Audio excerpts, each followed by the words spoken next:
Hello, and welcome to the CLIA video instructional series. This video is entitled How to Complete a CMS 116 application.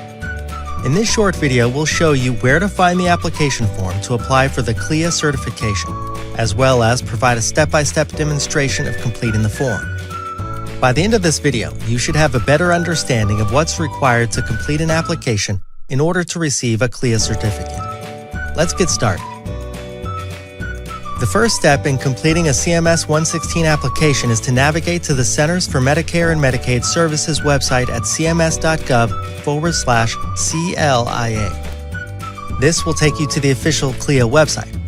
There's a lot of good information that you can find about the CLIA program by clicking on the links on the left-hand side of the page. But today we want to focus on the CLIA application, called the CMS 116 Application for Certification Form. Click on the first link, How to Apply for a CLIA Certificate, including International Laboratories. Before opening the application, it's a good idea to read the information on this page. It contains important information about the application and instructions on how to complete it. Now scroll down to the bottom of the page. In the Related Links box, you should see the PDF file CMS 116. Click on it to open up the application. The CMS 116 form contains fields which can be completed online. Some browsers, such as Firefox, Chrome, and Microsoft Edge, may be incompatible with this feature, requiring an update to a current version of the browser. Or you may need an Adobe PDF plugin in order for the fields to work. Please consult the support or troubleshooting section of your browser for help. If you can't get the form fields to work, you can print out the CMS 116 and complete it by hand. It's important to note that you may not need to complete all sections of the application. For instance, when you choose a certificate type in Section 2, the application prompts you on which remaining sections need to be completed. With that in mind, let's begin to complete the application. Meet Dr. Bob. Dr. Bob has just opened up a practice in the town of Sunnyside. His office performs strep and flu tests, urine dips, and blood glucose checks. Dr. Bob also performs complete blood counts, or CBCs. Dr. Bob knows that in order to perform these tests, he must be certified by CMS. To do so, he's been instructed to complete the CMS 116 application so that he can receive the CLIA certificate. Dr. Bob navigates to the CMS website to begin the application process. Section 1. General Information. Section 1 contains fields to enter a facility's demographic information. The first part of this section describes the purpose of the application. In addition to applying for a new CLIA certificate, a CMS 116 application can be used to update a facility's information during a survey, upgrade or downgrade a certificate to another type, or notify CLIA of other changes, such as a change in laboratory director. An effective date can also be entered to indicate the date the change will take effect. Because Dr. Bob does not have a CLIA certificate for his office, he checks the initial application box. Dr. Bob quickly fills out the rest of Section 1 with his facility name and address, federal tax ID number, and phone and fax numbers. He uses a P.O. box to receive his mail, so he enters it in the mailing address field. His practice doesn't belong to a corporation, so he leaves this field blank. Dr. Bob wants his certificate to arrive at his office, but any fee coupons to go to his P.O. box, so he marks the appropriate checkboxes in the Send Certificate to this address and Send Fee Coupon to this address fields. Since Dr. Bob will act as laboratory director, he enters his last name, first name, and middle initial in the director field. Section 2. Type of certificate requested.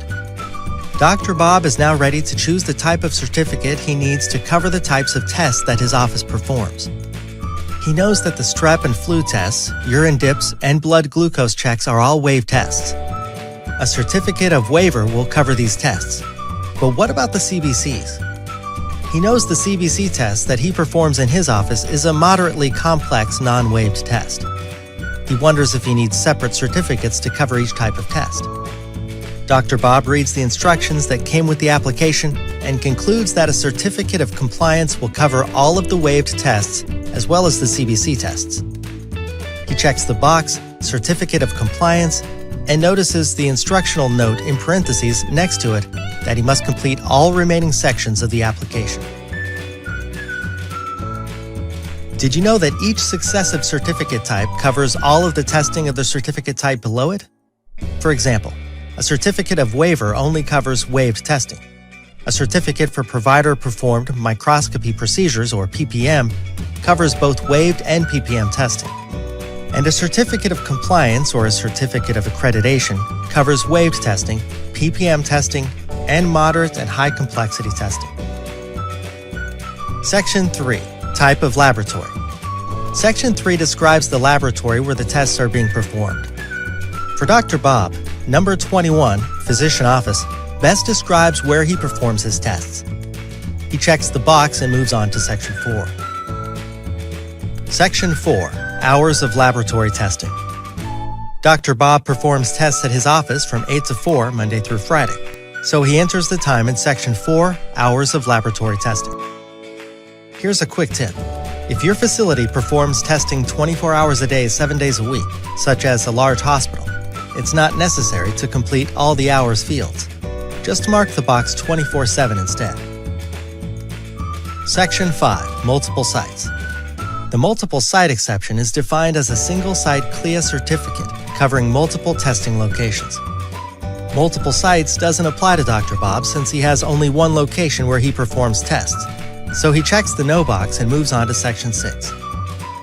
While the multiple site exception may not be for everyone, it is a practical option for facilities who can meet one of the following regulatory exceptions.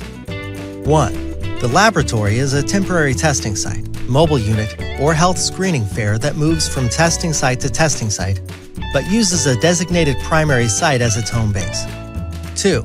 The facility is not for profit or a federal, state, or local government lab that performs no more than a combination of 15 different types of moderate complexity or waived tests per certificate.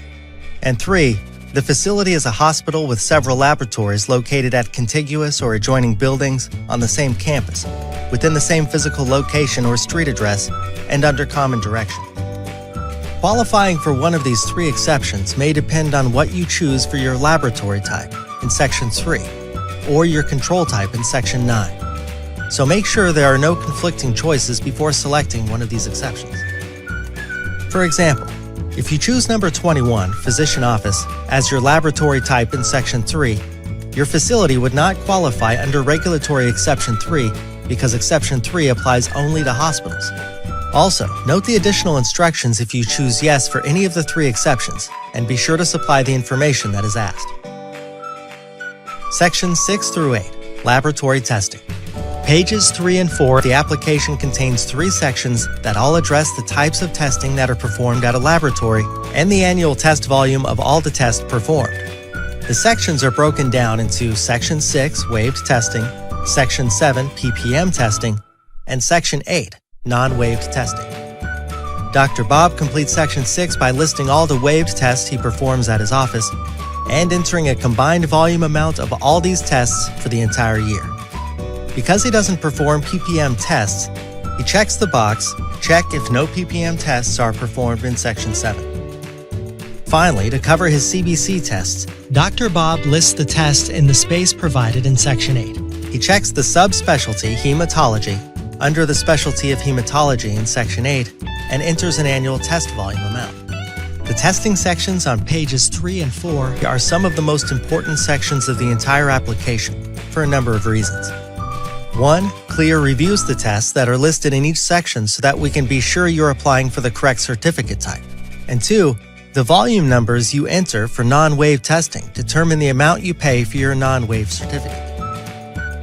If you're not sure how to count your tests, use the guidelines for counting tests for CLIA found in the instruction portion of the CMS 116 application packet. Section 9. Type of control. Dr. Bob checks number 4, proprietary, in this section because he is the owner of his practice and it is run as a profit-making clinic. Other choices in this section include nonprofit and government ownership types. If you select number 3, other nonprofit, or number 9, other government, use the space provided to further describe your facility's ownership type. Section 10. Director affiliation with other laboratories. Dr. Bob doesn't direct any other facility, so he leaves Section 10 blank. If you direct other labs that have their own CLIA certificate, you will list their CLIA number and facility name in this section. Why do we ask for this information? Because the regulations mandate that an individual can only serve as the director of no more than 5 non-waived labs. It's good practice to list all the laboratories that you direct, including waived labs, so that we can have a record of it in the system. Signature and date fields. Finally, Dr. Bob has reached the end of the application. He reads the legal agreement and then signs and dates the application. Did you know that the #1 reason why an application is returned is because it was not signed or dated? Before sending the application off to the state agency, check to make sure there's a signature and date. And remember, only the laboratory director or owner can sign the application. Dr. Bob is now finished completing his CMS 116 application. He makes a copy of the application for his records, then mails the original copy to the state agency. Dr. Bob is happy, knowing that his CLIA certificate will soon be on the way. To find the contact information of the CLIA office in your state, go to CMS.gov/CLIA. Click on the link How to Apply for a CLIA Certificate, including international laboratories, and scroll down to the Downloads box to find the PDF file CLIA State Agency Contacts.